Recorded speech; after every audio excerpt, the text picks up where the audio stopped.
ஒரு விஷயத்து மேலே நமக்கு நம்பிக்கை ஏற்படணும்னு வைங்களேன், அந்த விஷயத்தை பற்றின அறிவு நமக்கு உதவலாம். அப்படி நம்பிக்கை ஏற்படுறதுக்கு அந்த அறிவு அவசியமாக தேவையா அப்படின்னு கேட்டிங்கன்னா தேவையே இல்லை. இப்போ நம்ம ஒரு மருத்துவரை சந்திக்க போகிறோம்னு வைங்களேன், ஏதாவது ஒரு நோய் அப்படின்னு மருத்துவரை சந்திக்க போகிறோம்னு வைங்களேன், மருத்துவத்தை பற்றின எல்லா அறிவும் நமக்கு அவசியம் தெரிஞ்சிருக்கணும் அப்படின்னா இல்லை. அதே மாதிரி நம்ம ஒரு வாகனத்தில் பயணிக்கிறோம், டிரைவிங்கை பற்றின அறிவு இருந்தால் தான் அந்த வாகனத்தில் பயணிக்க முடியும் அப்படின்னு எந்த அவசியமே இல்லை.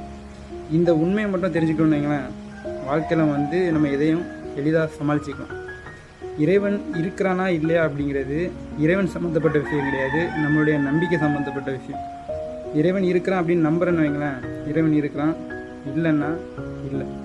அன்னை வேளாங்கண்ணி மாதா கோயிலில் ஒருத்தர் மெழுகுத்திரி ஏற்றி வைக்கிறதுக்கு எந்த நம்பிக்கையில் ஏற்றுறானோ அதே நம்பிக்கையில் தான் திருப்பதி கோயிலையும் ஒருத்தர் உண்டியலில் காணிக்க போடுறான்.